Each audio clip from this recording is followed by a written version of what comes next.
good day, sir. Have a good day, my man. Yes, sir. Old mother. Old man. Who the you calling him? Really? You the ugliest two sisters I've ever seen in my life. Check out the wildest, most intense moments on Hardcore Pawn, where customers and staff bring the heat. And also get ready for some serious craziness at the pawn shop. Just another day at the pawn shop where we've got a mix of decent customers and, well, some pretty pathetic ones. Take this guy, for example. He may seem all laid back, but is he really? What you got here? That's a watch my grandmother gave me. Wow, this dude received a watch from his grandma, which is pretty sweet, right? But here's the thing. He's convinced it's solid gold and expects a fat stack of cash for it. Well, let's hook him up with the amount he's hoping for. Let's find out. 500.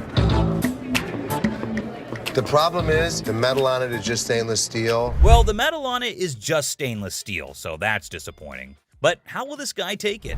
Yeah, you see this discoloration on the side? No. You don't see the rose? Whoa, hold up. This dude just flat out rejected it without even taking a peek. Talk about a major red flag, am I right? Less than explain. In between the links were gold plated. The gold plating had rubbed off. The watch had no value. And then this guy's like, can I get someone else to check it out then? Because Les shut down his hopes of getting any cash. Whoa, okay, Mr. Expert. This dude is seriously not happy about it. Value. It does have value. How about your chain? You want to pawn me your chain? Anyway, being the sweetheart that he is, Les brings in another dude for a second opinion, just to be fair. But what happens next is totally mind-blowing and straight up disrespectful. Brace yourself for this one. It's gonna shock you. Does this bozo know what he's doing? Well, I wouldn't really call him names. Seriously, this dude needs to chill and get a grip. I mean, who does he even think he is? Anyway, from that point on, things started spiraling down, and honestly, it's for all the right reasons. 500. Nothing. Stop being a bitch. Now, Les ain't about to tolerate any disrespect, and nobody should. And this jerk is about to experience a dose of his own medicine. And let me tell you, it's not a pretty sight. Check out what Les has in store for him. Give me my mother. Man, come over here and pick this bitch. Oh man, this dude is about to get serious flipping off, I kid you not. You know what goes down with idiots like him? They're in for a rude awakening. You, get him here. Let's go, my man. Have a good day, sir. Have a good Gotta admit, that was seriously hilarious. What did Les have to lose? Nothing at all. But this guy, oh yeah, he got exactly what he deserved. The man just couldn't stop with the curses. sir. Let yourself out. Let yourself out. Oh, you think this was intense? Well, hold on tight because you haven't seen anything yet. So this dude walks in, right? And he brings in some equipment, no beating around the bush, and straight up expects a cool $100 for it. Can you believe that? Like, I'm trying to get at least $100 for it. $100? Yeah. I won't even be able to sell it for Well, the guy just flat out tells him that there's no way he can cough up $100. So the customer's disappointed, but hey, at least he's keeping his cool, right? So how much can you give me, man? $20. Well, we're clueless about what this dude's gonna pull off next. But hold up. Seth comes swooping in to handle the situation like a boss. Let's see how he tackles it. Sitting on the back? Do you know what it is? It don't matter how many you sitting on in the back. Because then I can't. Well, things are seriously heating up, and it's turning into a real mess. Seth tries to talk some sense into the guy, but he's just not cooperating. And instead, he's shouting like there's no tomorrow. Dollars for this. You paid $200 for that, I overheard? Yeah, I mean, Really, you paid $200. So Seth breaks it down for him, saying it's not even worth $100. But this dude is now causing a scene, making a big fuss that's grabbing everyone's attention, to be honest. I'm trying to get money for it. I've been waiting in this line for an hour. I need more than two. This guy seriously needs to calm down. He's dropping way too many curse words. And honestly, it's gonna be his one-way ticket out of the shop. That's when Les steps in to take charge. Let's see how that plays out. You gonna do old man?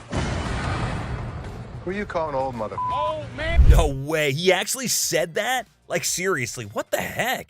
This guy just keeps digging his own grave, making the situation even worse for himself. Brace yourself, because what he does next is gonna leave you absolutely stunned. Really, mother? I got this. I got it. You wanna give me more than 20? Oh my god, seriously? Can you believe it? This dude actually tried to mess with Les and thought he could get away with it without being kicked out. That's some messed up behavior right there. Like, what on earth was he even thinking? Wait for an hour. Really? Me? You. Well, he totally got what he deserved. But guess what? that's not even the end of it. Brace yourself for this next one. So, this lady strolls into the store wanting to treat herself to a fancy watch. She's all sweet and ready to drop some cash. What could possibly go haywire, right? This will be good. Okay. This one. This is really pretty. Now, this lady is seriously contemplating whether she should go for it or not. So, what's your take on it, guys? You think she'll end up taking it or not? That's really pretty. It's really pretty. Good on you. That was 100. 100. Okay. She went for it. Well, everything's going pretty darn smooth so far. I don't want to jinx it though, so let's just wait and see what unfolds next. Here. No. What is this? It's a $100 gift card. $100 gift card? Hold up. Is that for real? She whips out a gift card with all this confidence, and hey, is that some kind of new payment method now? Ashley looks totally baffled by this turn of events. Not a gift cards. What would you call it? It These says are- preferred customer. Right. Man, this lady is already super worked up the moment Ashley spills the beans that it's not a gift card. And she goes on to explain the situation. Talk about major agitation right off the bat. It allows you discounts on the sales floor. You can't swipe this card and apply. This lady is seriously caught off guard and maybe just can't handle the fact that it's not a gift card. And well, she's getting a bit too aggressive, folks. You know, the kind that usually gets shown the door and tossed out of the shop. Turn around and swipe it, okay? There's no swiper on this. So you telling me I'm I losing? gotta say, this lady is giving me some major secondhand embarrassment.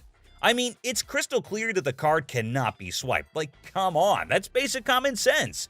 But no, this woman just kept on making a complete fool out of herself. I don't understand up in here, okay? But what is she I'm gonna not about to swipe? lose, Hold on all one right? second. Let me explain this I'm to her. not about Man, the way this woman is yelling, it won't be long before she gets the boot from the pawn shop. This customer is completely unreasonable, dude. But hey, props to Ashley for still trying to explain things calmly and patiently. swipe it. Where do you see a swipe thing on this? Do you see a Someone needs to rein in this woman because the way she's throwing a fit over a gift card is seriously ridiculous. I mean, does she not even realize how foolish she looks? Just look at her, still going on and making an absolute spectacle of herself. Somebody want to buy a preferred gift card? There's not $100 on it. There's not. Man, people can really lose it sometimes. It's wild. And last but not least, we get this other dude who goes absolutely bonkers. But here's the kicker. It's not about something he wants to buy or pawn. Now, you might be wondering, what on earth set him off then? Well, keep watching to find out. Hey, how you doing? I'm here to buy an engagement ring. So, No kidding, this guy is actually here to buy an engagement ring. Whoa, that's some exciting news, isn't it? Les coolly presents a selection of engagement rings, and you'd think everything would go smoothly, right? Well, except for the blaring car horns outside, because of course, nothing can be too easy. Oh, damn, so that's the reason for all the honking? There's a massive truck just sitting smack in the middle of the parking lot. Now, take a wild guess. Whose truck do you think that might be? Come on, give it a shot. It's not rocket science. Semi truck. and then it's white gold. That's me. Sir, can you Ding, ding, ding. It's none other than this guy. So Les politely requests him to move his truck from there. And what do you think his response was? Find your place to park? Oh man, come on now. I'm in a hurry. I can't be moving my Yeah. truck in this. Yikes, did he seriously say that? I mean, how do some people not have basic common sense? Did he genuinely think he was doing the right thing? Les is clearly not putting up with it, and you could totally see that. You don't have an option. You have to move your truck. I'll be more than happy to show Can you. you believe this guy had the nerve to straight up say no? Well, let me tell you, things are about to take a turn for the worse for him. But just when he thought he couldn't dig himself any deeper, he goes ahead and proves you wrong. Why are you so rude? I'm not moving the damn truck.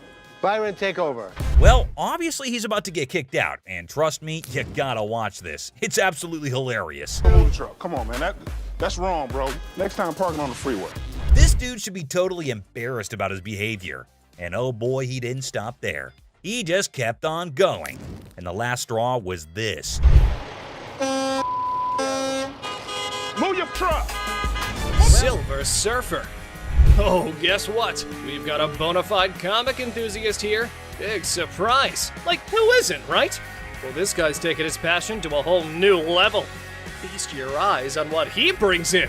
That's a Silver Surfer. Silver Surfer. Life size. Tell me about it. Well, this was a display for the Fantastic Four Rise of the Surfer movie. They made 1,500 of these, and plywood board. It is wrapped in a vac metal plastic wrap. Oh, what a shocker. It's a collector's item. But hold up emotions, people, because it's got a price tag. I'm not sure if the experts are going to agree. Well, online, these things go for $3,000. Actually, Silver Surfer was voted in the top 50 recognizable comic book heroes in America. I mean, I really went $2,000 for it. I am willing to buy this from you for $500. Hey, genius. If you're after that dream price, maybe hit up a comic store. Selling your treasure trove at a pawn shop? Yeah, real brainiac move here, buddy. 900 bucks. That's it. I think I'm gonna have to walk. All right, well, it was a pleasure. We're gonna go surfing on home. See you later. Custom-made electric chair. Folks, take a puff. We've witnessed all sorts of weirdness at the pawn shop, but this fella's cranked it up a notch. Check out his wild sell list. So tell us a little bit about him. We have Halloween retail stores. This is a custom-made electric chair. There's a whole show if you guys want to see it. Come Sure, go ahead, show us. Hell yeah! I'm really into this kind of thing. This might be the new feature at my house on Halloween. Oh, just what we all need. A bedside toy that screams Halloween 24/7. No biggie, except it's art, not like living in a slasher fic or anything. So we're looking to get about $8,000. Brand new, they're just above $9,000. And that makes a lot of sense. Right. Buy a used one that's 6 years old. Well, the for cool thing $8,000. about this one is that they don't make them like this anymore. You're There's right, two they made- don't. The new ones are digital. Well, guys, Mr. Ambitious over here is dead set on this mystery item. Heaven knows what his grand plan is, but Les has a style for a bargain. Thank you very much for bringing Thank it you. in. We appreciate it. I'm a little disappointed that I gotta schlep it back home, but you know, with Michigan being, you know, like the #1 state for haunted houses and attractions and things like that. Elephant skull haggle. Oh, guess what? No fancy sofa, no blingy ring, and no one-of-a-kind car to pedal? No worries. How about you trade an elephant skull for some greens? Because that's normal, right? Skull of an elephant. Really? Very unusual. It's very unusual. My best friend had it, passed away, and I inherited this one. It's where the tusks were. I understand that. It came from Africa? Yeah, right. Well, I So- can promise you nobody has ever brought in an elephant skull, ever. That I can Little tell you. unique. Ever wondered where one finds a thing like that? Well, surprise, surprise, there's a thriving market for massive elephant skulls. Yeah, you heard it right. Skull heads. 1,000. That's as low as I'm gonna go. Let me talk to my elephant expert. Africans are buying now for $2,300 and the Asians are $1,900. The good part was, it's worth the money. There is a demand for elephant skulls, but I'll be damned if I'm giving it away. Okay, peeps. When Les locks onto something, prepare for a solar eclipse, because he's not releasing his grip. Anyway, there's a plot twist in this pawn shop drama. I got 700 $100 bills waiting for me. $750. 700. And if you think it's worth $50 for you to schlep it home, It isn't. Schlep it. It isn't. Schlep it. I'll give it to you for 7. You got a deal. Thank you very much. Thank Come you. right over Thank here. you. We'll Thank take you. care All of right. it. All right. Yeah. Mark, thank you. Bone Rattler. Okay, people, the granddaddy of speed in the house. Ready to snatch up a drag racing car from the pawn shop? Who knew shuffleboard was just a warm-up? This guy is an expert. He knows all about drag racers. So does Jeff. Jeff is my jeweler, but he's much more knowledgeable with engines than I am. The guy that sold it to me said it cost him $85,000 to put it together. Probably clipping along at about 250 miles an hour. Fire this puppy up. I don't know how to start it. Gather around, youngsters. We got a drag racing sage here, boasting a mere 30 years under his belt. So the wisdom dump is here, as he schools the pawn shop owner. You know how to start him? Sure. I knew you did. How long you been racing dragsters? For about 30 years. Oh, You ready for this? I'm ready when you are.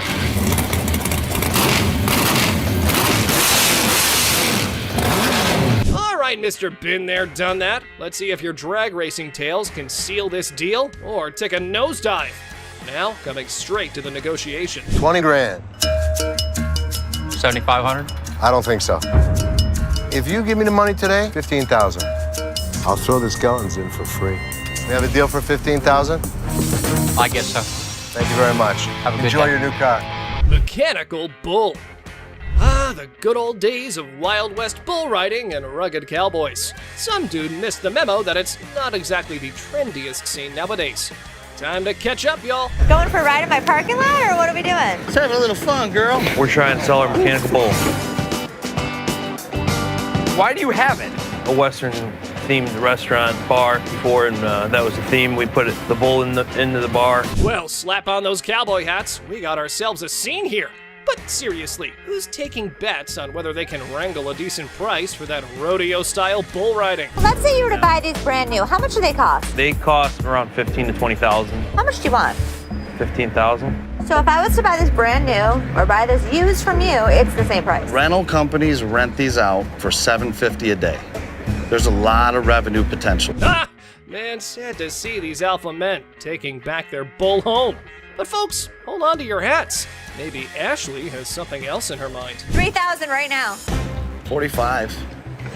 31. 39, you pack it up. That's my bottom dollar.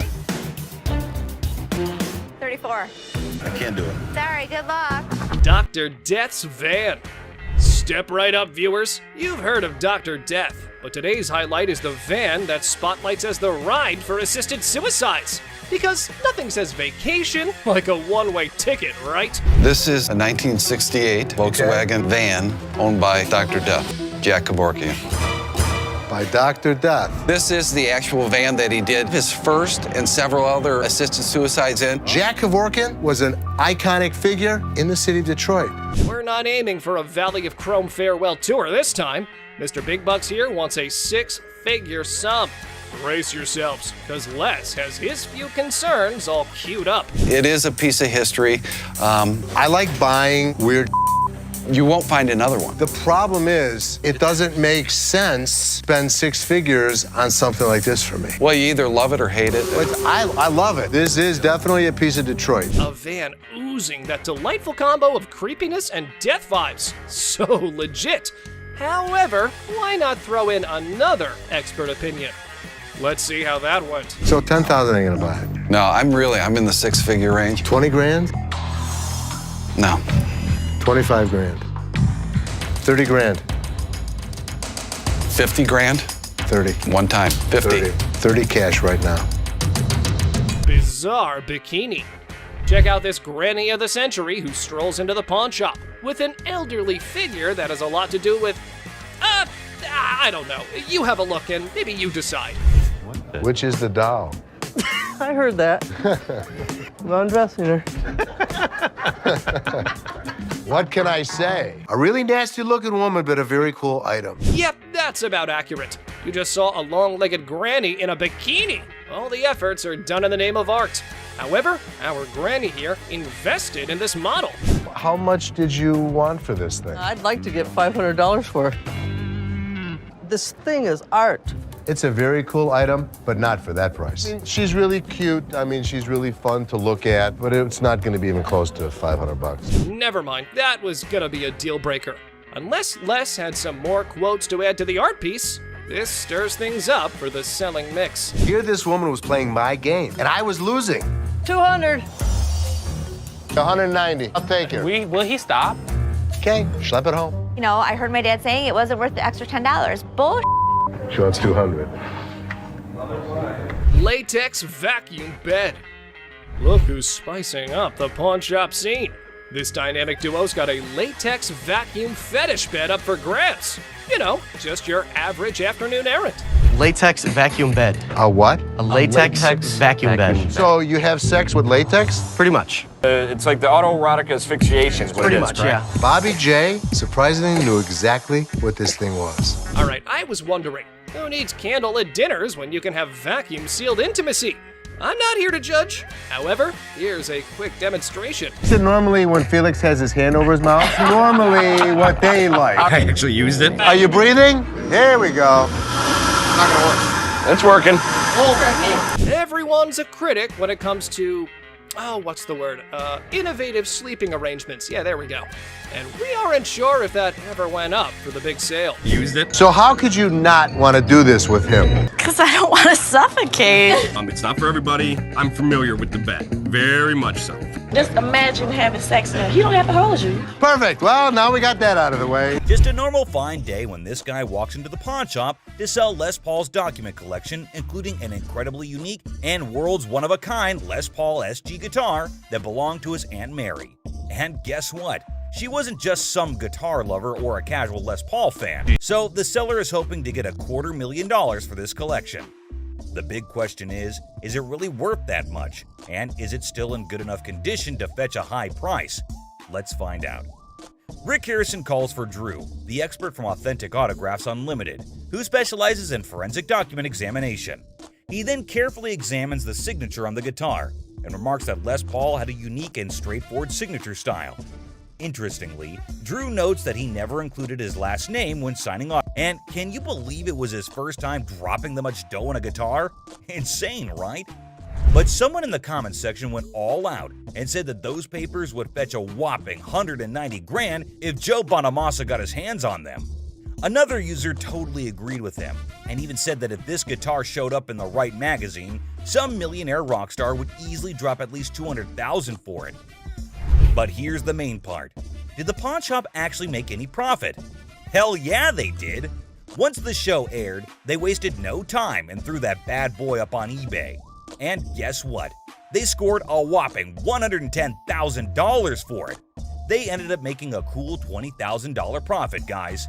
Now that's what I call a successful hustle. Next up, we have a customer who came in trying to sell a sword that was supposedly forged by the famous Yasutsugu family, known for making weapons for badass samurais back in the day. But here's the twist. The seller looked familiar to Corey. It turned out that he had been there before to sell a trophy. You'll be thinking what kind of trophy it must be. Maybe some ancient artifact or something, right? But no, it was actually a Grammy Award. Yes, all in excitement, Rick bought it. But later he found out that it was not allowed to be sold. Oops, I can see a great loss there. Because of that now, they had to be extra careful before dealing with this sword. They weren't sure if it was a legit samurai sword or just some ninja knockoff. The seller is a lawyer and claimed he had received the sword as payment for his legal work. Pretty cool, huh? Some users are even cracking jokes about why the guy was so willing to sell such a masterpiece. One such comment was he must have been scared of his wife's anger, whose eyes are always fixated on that sword. And if she ever gets her hands on it, she's ready to knock him off. Talk about a dangerous situation. Another user said he got robbed? Well, we have to wait to see the actual plot. Taking the lawyer's word for it, Corey decided to take the risk, and then he went ahead with the purchase, even without having an expert to check its authenticity. I mean, let's be real, that was pretty foolish, right? I mean, who was going to check if the thing was actually legit or not? So they asked the seller how much he wanted for it, and he said $5,000. The buyers were skeptical about its condition and started throwing offers as low as $800. That's a crazy drop. But the seller fought back, saying every bit of that sword is worth the full $5,000. If you're gonna hold my feet to the fire and make me pay as much as I can, it's gonna be $1,500. I'll come down to $2,000. I've got 5 of them right there. The shop wasn't ready to pay that much without knowing more about it, so Corey went up to $1,200. He was trying to get the best deal he could, but the seller didn't budge. They went back and forth until finally the seller settled for Corey's offer of $1,500 just to get Rick off his back for that Grammy thing. After buying the sword, Corey was not at peace and was restlessly waiting for the expert who was out of town during the appraisal. Finally, he got to meet up with Mike Yamasaki, the expert, and Corey explained how he took a shot in the dark and bought the sword without knowing if it's actually worth the money. So, after taking a small glimpse at it, Mike recognized it as a samurai sword and told Corey the history of the sword. He stated that after World War II, around 3 million Japanese swords were taken out of Japan by the occupying forces. In those days, the Japanese warriors, also known as samurai, were skilled professional fighters, and the samurai sword was like their badge of honor. If you didn't have one, no way you could call yourself a samurai, man. Then Mike decided to inspect the sword and took a closer look at it. This is the proper way to take apart a Japanese sword. They've been doing this style for centuries. Well, after the inspection was done, the expert discovered that the sword belonged to a super important samurai with ties to Japan's imperial family, probably from the 5th generation. Now, here was the interesting part. The Yasutsugu family only worked for high-level samurai, and their signature mark, like a logo, was detailed on the handle. It's the family crest of the Tokugawa family, who ruled Japan for a couple of centuries. And if anyone tried using it without permission, they'd end up losing their heads, along with their whole damn family. Scary, right? Well, it seemed that the sword had some serious historical value. Now, the big question is, how much is it worth in today's time? After considering the condition, the expert estimated that it can be restored for around $3,000. But here's the exciting part. After the restoration and blade sharpening, Corey could potentially sell it for a whopping $15,000. That's a tenfold increase from what he paid for it initially. So there you have it. Corey took a risk, bought the sword without knowing its true value, and it turned out to be a jackpot. But that was indeed a risky game. But does it always turn out to be luck, or sometimes they just lose everything? Well, we'll see this in the next episode, where a customer from Season 16 walks into the pawn shop, hoping that the shop will take his 1700s flintlock pistol off his hands. This thing is ancient, and looks fascinating for being so damn old. But the funny part, the gun looked puke-colored. Did you do the amazing restoration on it? I did not. Well, let's talk about the history of this gun. Now, the invention of the flintlock pistol back in 1615 was a total game changer in warfare. But here's the thing. Hector, the seller, had no idea about the pistol's origin. It was passed down to him by his father, and he's looking to score $500 for it. But Rick has some concerns. It's pretty darn obvious that this thing has been messed with. So he decided to call in his arms expert, who knows his stuff when it comes to guns. Finally, the expert Alex Kramer arrived. He's the CEO of International Military Antiques. He takes one look at the pistol and straight up calls it ugly. Ouch! Apparently, some shoddy paint job messed up the gun, and it can't even be opened properly. But hey, on the bright side, the details and engravings on the pistol are top-notch. They got this fancy style called grotesque, with all these weird-looking human and animal shapes. And the markings underneath are high quality too. Too bad the paint on the lock is so thick that they can't even see the gun maker's name. That would have helped figure out when and where it was made. Now Rick's super curious if this thing is actually worth anything. The expert takes a quick look and comes up with an estimate. I think it would be about $1,000. Once we restore it, if I can get it functional, I think it's at least $3,000. With that estimated value in mind, Rick decides to make an offer. So, I will give you $150 and relieve you of your problem. Would you do $250? Damn, just $150? Even though Alex said it was worth $5,000. Rick always pulls out the excuse that it's hard to sell, and there aren't many buyers out there. After a short negotiation, the seller settles for a mere $200. I know, unbelievable and kinda unacceptable. But since the gun isn't in great working condition, I guess it was the best they could do. Rick decided to take a chance and handed the gun over for restoration. Will it hit the jackpot or lose his $200? Let's see. After a successful restoration job, Rick receives some surprising news about the gun's value. It has brought back all the original details and made it look absolutely gorgeous. And guess what? It turned out even better than expected. With all of the engraving on the brass, that grotesque mask came out really well. It did come out amazing. But Alex hasn't tested it yet because he wanted Rick to witness its sight. And the best part? If this baby shoots, Rick might get a whopping $5,000. Damn. Well, let's watch if it works. I got my headphones on, so I can't hear you. Oh, it worked perfect! So after successfully restoring the item and getting it in working condition, Rick could be making $5,000 on an item he bought for just $200. That's a crazy profit of $4,800. Absolutely hard to believe, right? Someone even commented that Rick straight up robbed Hector in broad daylight. Users are not holding back with their savage opinions. Well, keeping everything aside, this was indeed one of the craziest profits earned at Pawn Star Shop. Moving on. In this episode, Rick bought what he thought was a fancy Polish medal from a regular customer for a whopping $6,000. He had no clue about its real value, so he called in the military antique expert Craig Gottlieb to take a look. And what do you know? It turned out that the medal wasn't even technically Polish. Talk about Rick questioning his own existence, right? First of all, it's not technically Polish. What do you mean, not To clarify things for the confused Rick, the expert spilled the beans. Turns out this medal had a Russian background. Back in 1795, Poland got divided into 3 parts: Prussia, Austria, and Russia. And guess who got the largest slice? Yep, Russia. This particular order was established way back in 1325, and the White Eagle is basically Poland's symbol. It's on their national emblem and everything, but they changed things up and stuck the original style of the award on top of the Russian Imperial Eagle, which has 2 heads. So what we got here is a Russian order, and that's what this medal represents. It's a piece of history that dates back 800 years. Pretty neat, huh? Well, neat in the sense of 800 years of Poland's struggles, constantly being conquered, reconquered, and fighting for their freedom throughout their entire history. Users also shared how this whole episode reminded them of their beloved history classes back in their school days. It brought back memories of learning about the triumphs, tragedies, dramas, and even the occasional humor that filled those lessons.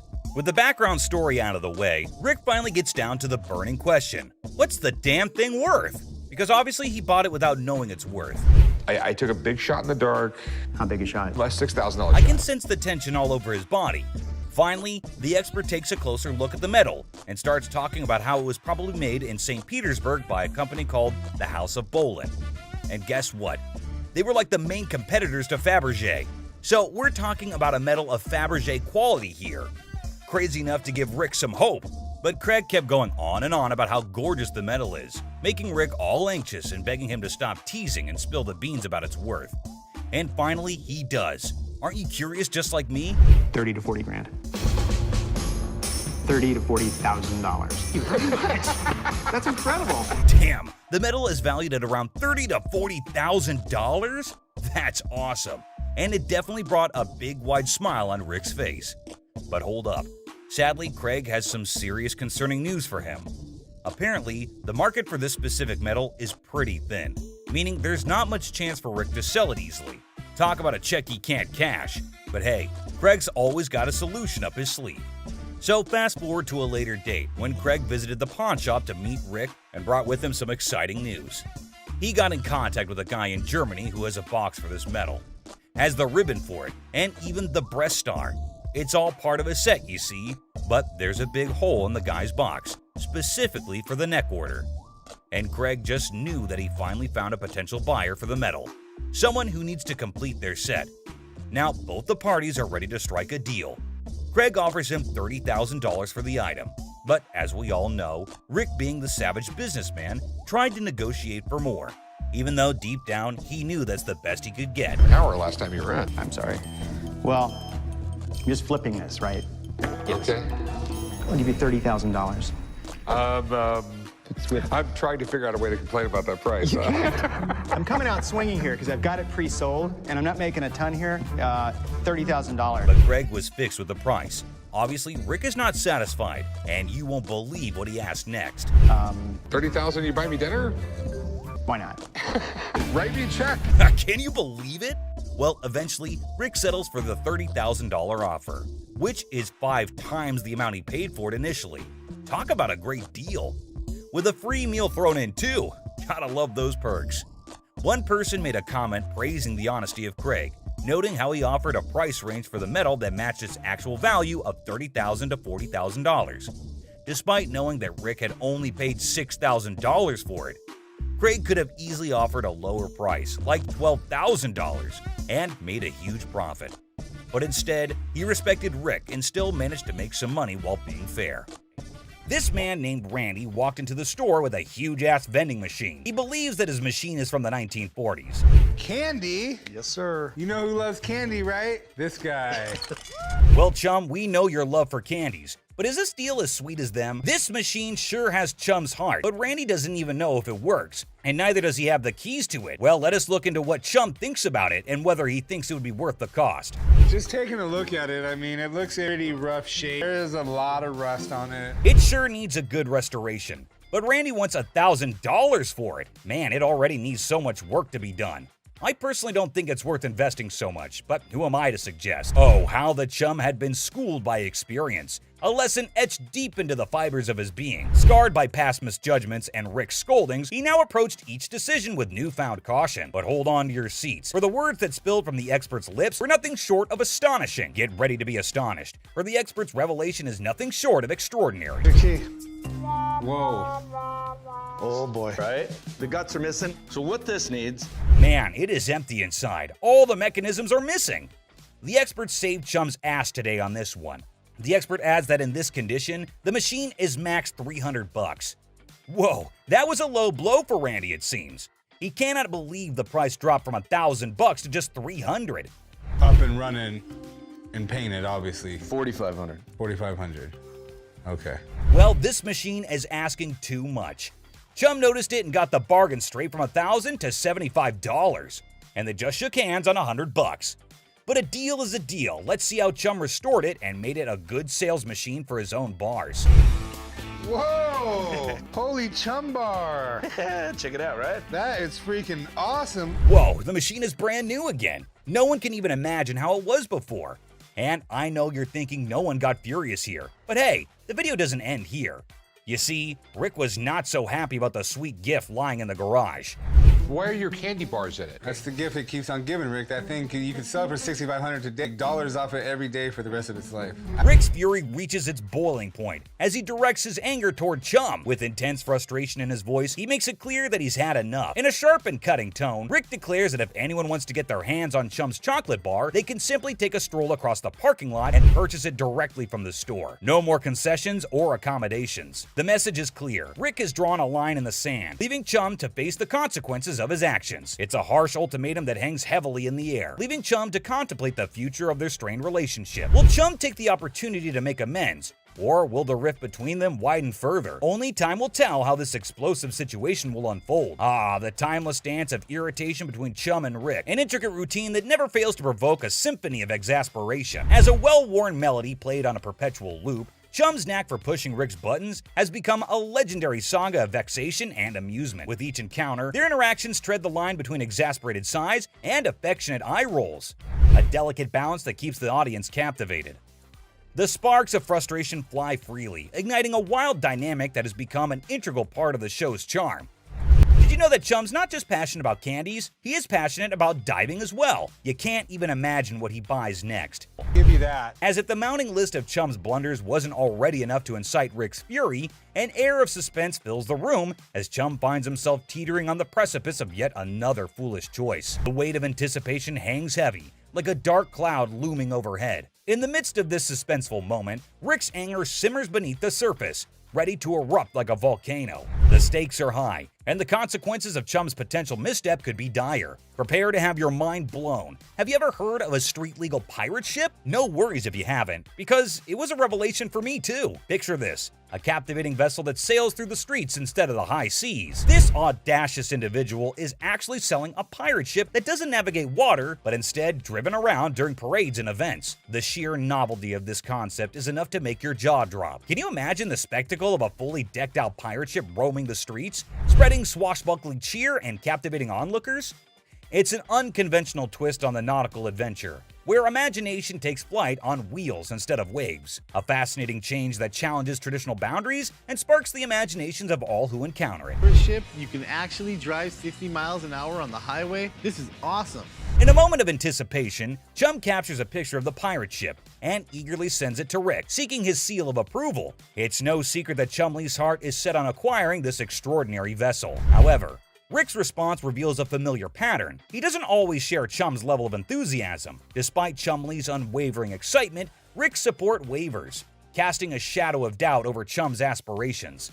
Nevertheless, amidst the uncertainty, Chumlee embarks on an unforgettable adventure on the ship, immersing himself in a world of whimsy and joy. The pirate ship becomes a catalyst for moments of pure bliss as Chumlee discovers a sense of freedom and exhilaration that he has never experienced before. It's a testament to the power of chasing dreams, even in the face of skepticism.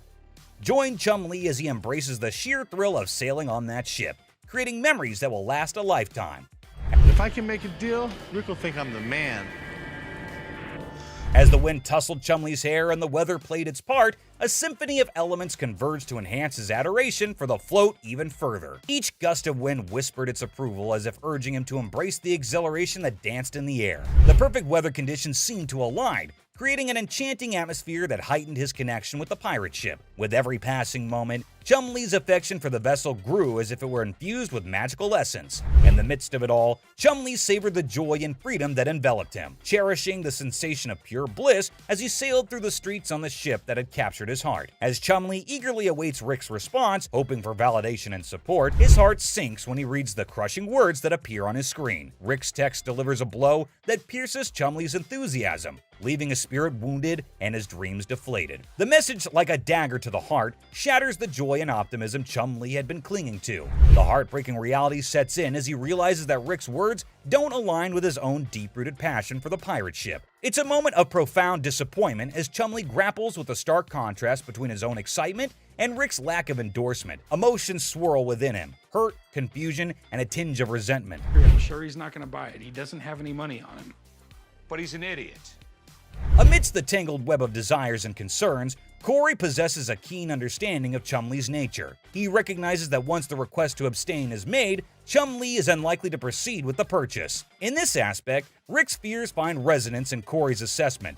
The rational part of their minds acknowledges the validity of Rick's concerns.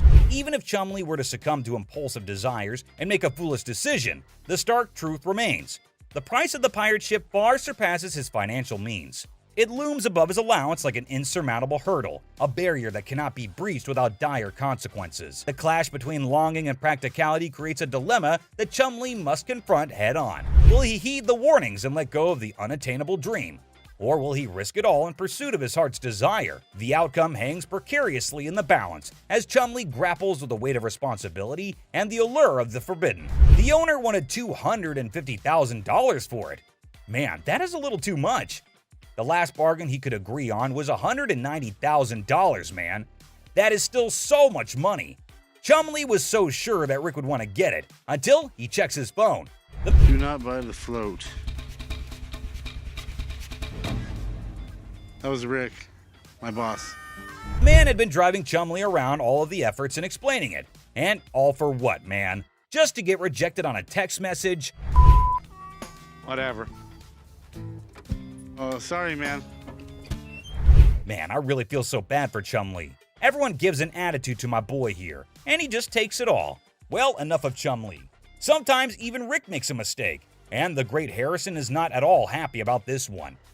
A captivating scene unfolds as Bill strides into the store, his presence immediately catching the attention of the Pawn Stars crew.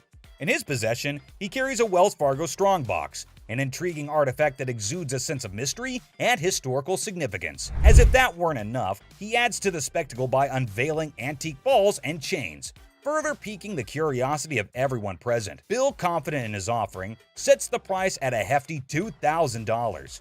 A sum that raises eyebrows and sets the stage for a fascinating negotiation. We got a Wells Fargo strongbox and some antique ball and chain. Okay, you do have a... The anticipation builds as the Pawn Stars team contemplates the value and potential of this unique collection. Will they be able to strike a favorable deal that satisfies both Bill's expectations and their own interests? With his vast knowledge and years of experience, Rick's expertise comes to the forefront as he steps into the bargaining arena. Determined to navigate the deal without relying on external advice, confident in his abilities, he draws upon his extensive understanding of historical artifacts and market trends to assess the true value of Bill's offering. Rick's sharp mind is like a well-honed tool, dissecting the details and uncovering the hidden gems within the collection. As the negotiation unfolds, his eloquence and persuasive arguments come alive, revealing a masterful display of wit and intellect. Rick's knowledge becomes a formidable weapon, allowing him to strike a delicate balance between fair pricing and maximizing the potential of the transaction. It's a testament to his experience and a showcase of his ability to thrive in the world of bargaining, showcasing the power of a sharp mind in the pursuit of a favorable deal. Electrically welded. See how these have arcs from an arc welder? Sure, okay. Okay, and my other big concern? As Rick utters the phrase "other concern," a flicker of suspicion dances in his eyes, indicating that there may be more at play than just the handcuffs. His discerning gaze scrutinizes the items within the Wells Fargo strongbox, sensing something amiss. What could it be? A forged antique? A replica masquerading as a genuine artifact? The anticipation mounts, and the negotiation takes an unexpected turn as Rick dives deeper into his investigation.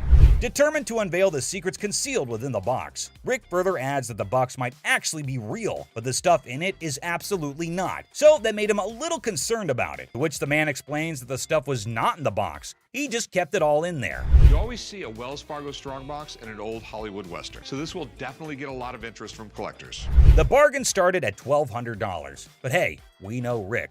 He is damn good at bargains. He finally sealed the deal at $450. But obviously, we need a piece of expert advice over here. Mark, the man with all his knowledge and his beard, is called back to the store.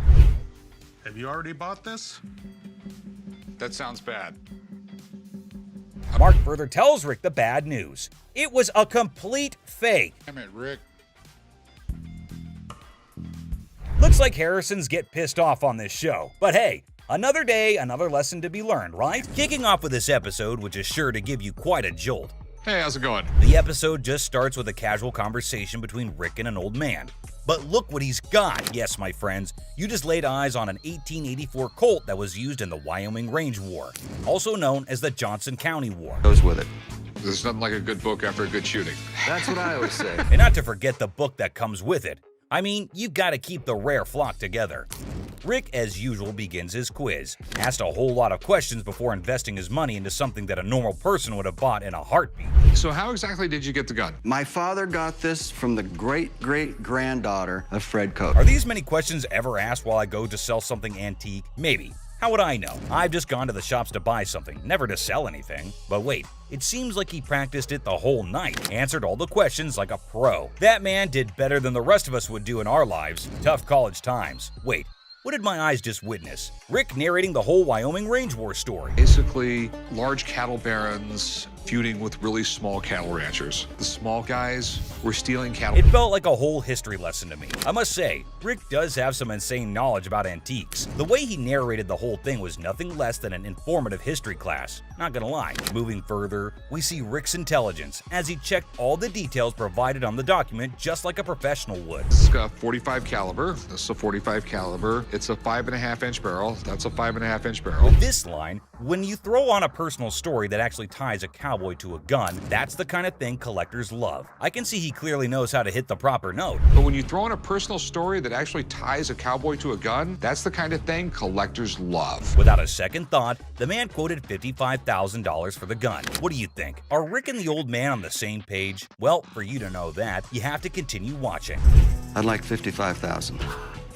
$55,000? And obviously, before getting such a huge amount out of his pocket, he wanted a second opinion on the matter, for which he called an expert. Get someone down here, he'll tell me if it actually belonged to this guy. To be honest, I really don't get it. How can one identify if it's original or fake by just looking at some words written on a piece of paper? Anyway, who am I to say anything? What we have here, it's really hard to make that connection. Some facts were served right there. Like clearly, who else if not Rick would know more than for how much something like that goes in his shop. And you know, Pawn Stars is all about who bargains best to make the most profit. So let's see who gets to cut the cake tonight. And just when he thought things couldn't get crazier, Rick dropped the price and set his bet to $1,500. And all that effort went to waste right in front of your eyes. Yeah, I'm just not gonna be able to do that. I think maybe I'll see if I can maybe get some more provenance. That was pretty obvious. No one would want to sell an antique for this measly amount of money. Definitely not a very profitable deal. And with that deal went flying Rick out of Rick's hands. But in this next episode, this person walks in with a really interesting gun. But how interesting? You're about to find out. Yeah, it's like something James Bond would wear. Yeah, right. You just saw that, huh? But that's not out of a James Bond movie. That thing is as real as it gets. What can I help you with? I'm here to sell my ring pistol today. Well, you know how a gun never stays in the shop for long, be it whatever shape or size. But this thing is something I've never seen or even heard of before. Have you ever seen a pistol ring? Boy, you're looking at it right now. This is something definitely worthy of adding to the antique collection list. Come on, you have to agree with me. Everything about this pistol ring is antique, from loading it to the trigger to its hammer. This thing is a killer. Literally. You know what? If I ever went undercover on a mission, I would definitely carry this cute little devil. James Bond, we just found your vibe. And I know Rick would agree with me too. Yeah, that man seems very particular about the price he's going to ask for that dangerous ring. I'm looking to get $9,000. I'll use it to buy some of the things I collect more often. I personally would wear that ring everywhere. It's an all-in-one combo, kind of a hidden treasure who can double up like your personal bodyguard. It's unreal how cool this thing is. But hey, did Rick just contradict me? Wear them just for fashion. Damn. Rick has got a good sense of humor, not gonna lie. Seriously, getting hit by that mini pistol ring would definitely hurt your ego hard, man. It's also seriously a gun. I mean, it would really hurt getting shot with this thing. And oh, I kid you not when I say that the man clearly did his homework right. He literally asked for $9 grand in the blink of an eye. I mean, that piece truly is a showstopper. But that expensive? Damn. $9 grand. They're pretty rare. So what happened is that the deal took an intense turn, and Rick, being the smartest in this show, had to prove it. So before finalizing the deal, he wanted a bit of expert advice. I mean, that's always better than regretting later, right? So let's see what the expert had to say about this antique pistol ring. The European gunsmiths, they were making all kinds of little weird things. This is the Imperial Protector. Basically, looks like this tiny mean machine has taken down quite a few people in the past. So it must cost a bomb. But let's hear it from the expert himself. For $11,500. Okay. Thanks, Tony. I really appreciate it. Whoa, I never expected that. $11.5K? That's crazy. And just look at the size of that thing. That thing is golden for sure. But as you know, Rick plays by his own rules, and I'm curious to know what he has to offer. I'll give you $3,000 for it. No, can't do it. Okay, so Rick is trying to settle the deal for $3,000. But bro, that's like not even half the price the seller asked. Do you think the man will accept the offer? For someone who knew a great deal about the pistol ring, I don't think this man is gonna budge. But Rick wasn't ready to give up or give in as yet. So, do you think they'd both settle on the same grounds? Who do you think is going to win this round? Well, let me put your anxiety to rest, for here comes the moment you're waiting for. As amazing as this thing is, I'm sorry, I just can't do it. And just like that, Rick missed the chance and saw the extraordinary collector's pride walk right out of his door. But what happened in this next episode is even crazier. Working with an instrument maker and got really, really interested with the harmonica. You know how music instruments can be great collectibles. In which case, what do you think about an ancient instrument that has an emotional connection to it? Does it help double up the price? Well, I don't know about you, but I have never seen a shining gold M. Hohner harmonica. We've all played a harmonica once in our lives. Right, we have. And we thought we were good at it. So for those of you who don't know who Matthias Hohner is, here's a quick history lesson for you. Hohner was a trained watchmaker born in Germany. And his company, Math Hohner AG, is the oldest and largest producer of harmonicas in the world. If you want to know more about this masterpiece, here's Rick for you. So apparently the watchmaker was so blown away by the piece that this is what happened. So he saw the writing on the wall, but he was also working with an instrument maker and got really, really interested with the harmonica. Rick's knowledge never fails to amaze me. There's no question that he is a master of his job, and his trade skills are even better. But is this going to be a jackpot or a lost cause? Before Rick states his price, he found a problem with the musical piece.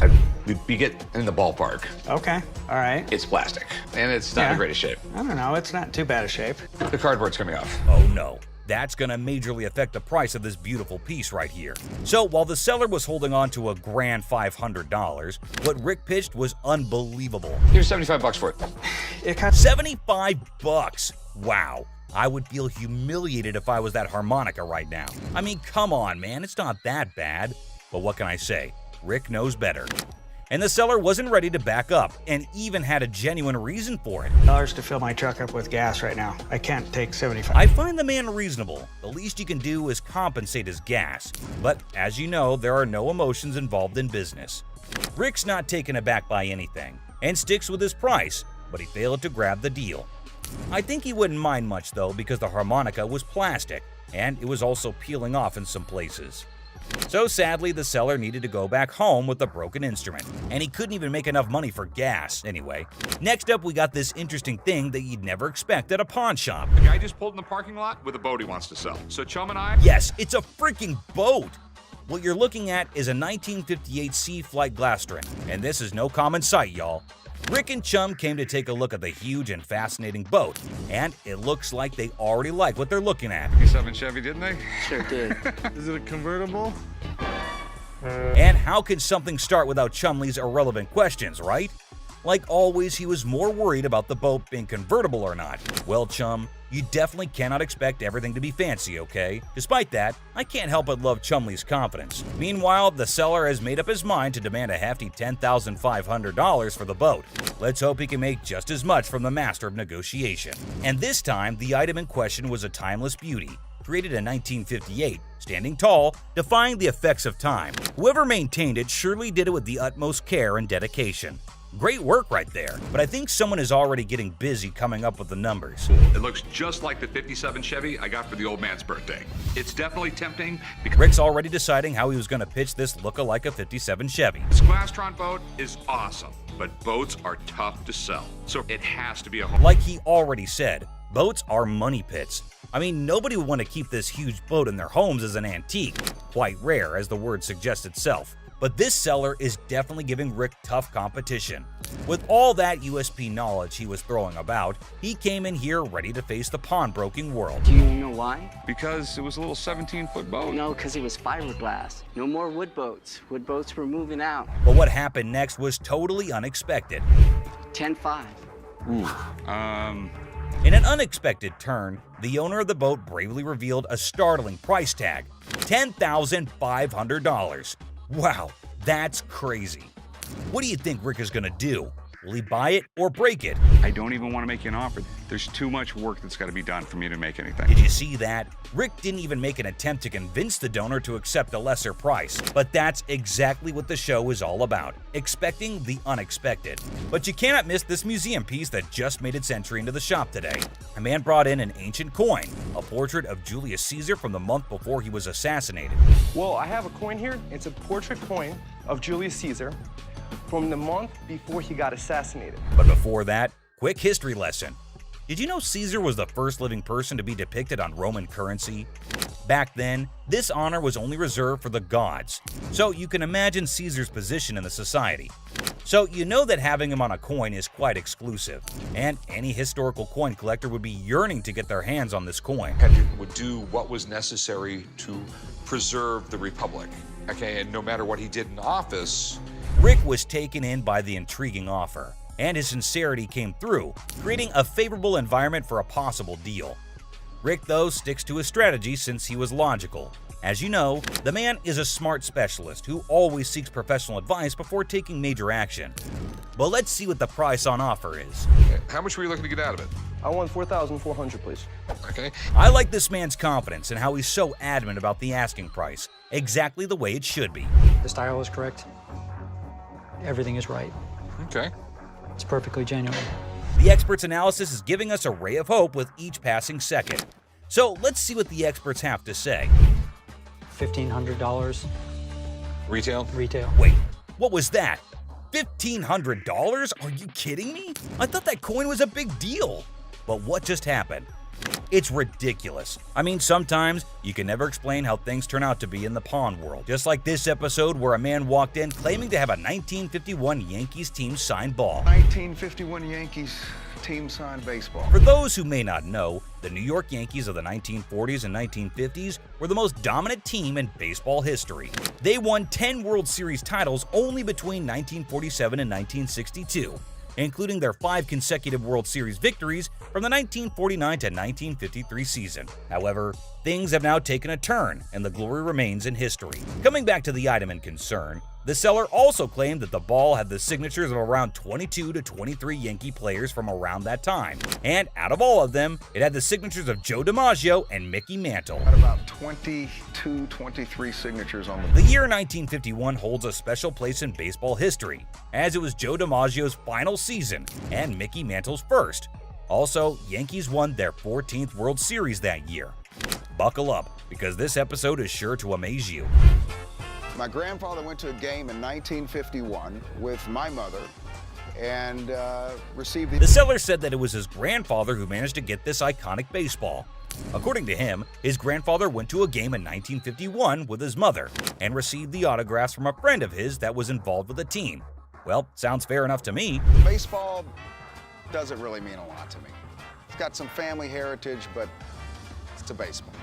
I wonder why so many people want to sell something that has an emotional connection with them. But the seller's reason behind selling such an iconic ball seems pretty fair to me. This would be perfect for the company softball game. Chumley, I'm fixing to hit you. Charlie was trying to play the fool, but Benjamin remained unaffected, steadfastly focused on the business at hand. Benjamin saw nothing but the business and got right back into it. I don't trust this guy. I don't trust nobody, especially when they're trying to sell me stuff. Benjamin, I can feel you totally. It's not like we don't trust anybody, but it's always better to be sure when there's a ton of money involved. No doubt the expert had to be called in.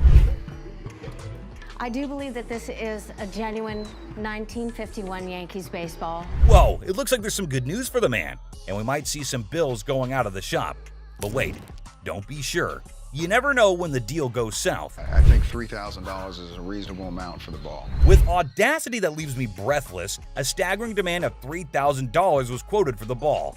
And it's quite obvious as well. After all the authentication and the proof, anyone would ask for that kind of money. They fired about $800. But wait, what? Benjamin just quoted $800? That's it? No one would sell it for that much, Benjamin. But he was in this business before most of us, and I assume he'd know better. So these were some of the times deals got out of hand on Pawn Stars. So which one of these intrigued you the most? Let us know in the comments down below. And don't forget to subscribe for more such videos. And I'll see you in the next one. Until next time, guys.